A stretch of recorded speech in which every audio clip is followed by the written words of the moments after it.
What's going on, everybody? Welcome back to the channel. Today we're going to be starting off my horror review series where we're going to be talking about the best and worst in horror. Today starting off is going to be one of my favorite guilty pleasures of all time, Snakes on a Plane. The film stars Samuel L. Jackson as an FBI agent that is going to be transporting a witness over to Los Angeles from Honolulu, Hawaii. However, once they get on the plane, they realize that they boarded a plane filled with snakes on crack. Now, this film came out back in 2006. It had a big viral campaign where if you put your name in, you would probably get a personalized message from Samuel L. Jackson. A lot of people were disappointed at that, mostly because some of them did not get it, but I think for the most part, it worked getting this film into public conscience. Now, is this movie ridiculous?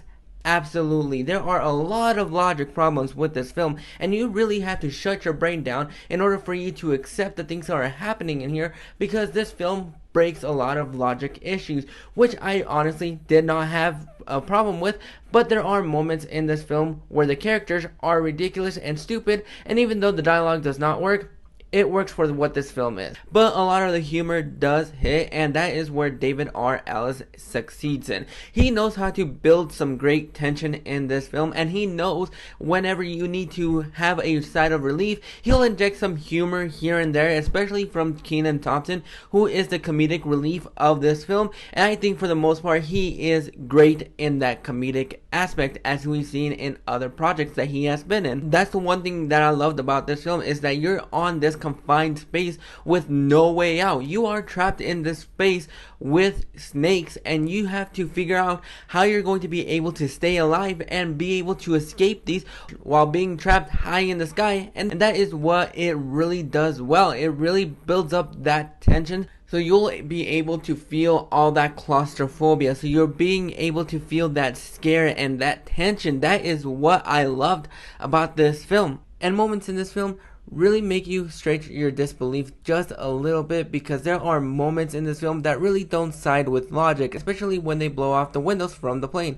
A lot of those moments really are a little bit unbelievable, so you have to really stretch your disbelief. This movie is a popcorn film. That is what it's going for, and that is where it succeeds. It's not trying to be Shakespeare. It's not trying to be an Oscar winner. It's just trying to be a popcorn filled fun, and it works in that degree. There are a lot of cheesy dialogues, and a lot of the characters really don't work. You have a rapper, you have siblings, you have a mother, and a really obnoxious businessman from London. I saw this film when I was about 14 or 15 years old, and there are a lot of moments in this film that traumatized me back then. It raised my anxiety on not wanting to go on a plane, and it raised my anxiety of not going to the bathroom on a plane or not looking down when I'm peeing, which I still do to this day because of that movie.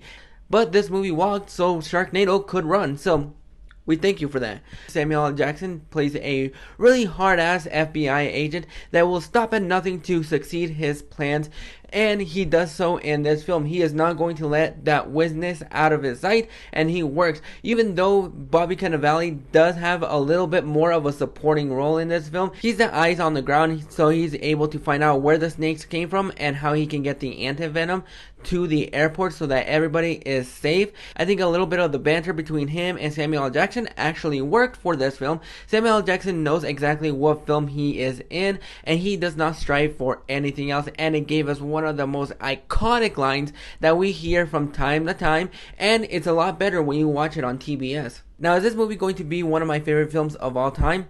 Absolutely not. But you know what?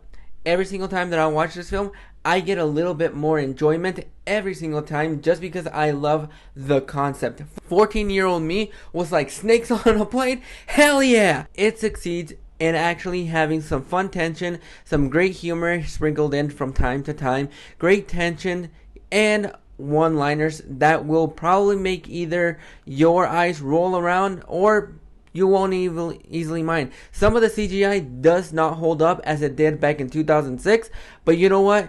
Take that all aside, I am dropping logic, I am dropping those criticisms, I am dropping all kinds of ability out of this film because it is just mindless popcorn fun. Overall, I'm going to go ahead and give Snakes on a Plane a 6 out of 10. Like I said, logic aside, ability outside, don't mind it. It's a lot of fun. Grab some popcorn, grab some friends, go ahead and check out Snakes on a Plane if you have not checked it out just yet. If you have checked out Snakes on a Plane, go ahead and drop your thoughts in the comments below as to how does it hold up for you. Does it work still or does it not? Go ahead and drop your thoughts in those comments there. And if you like this video, go ahead and click that like and subscribe button so you don't miss out on more reviews. Click that bell notification so you get notified every single time that spooky season reviews goes up. And we'll see you guys next time.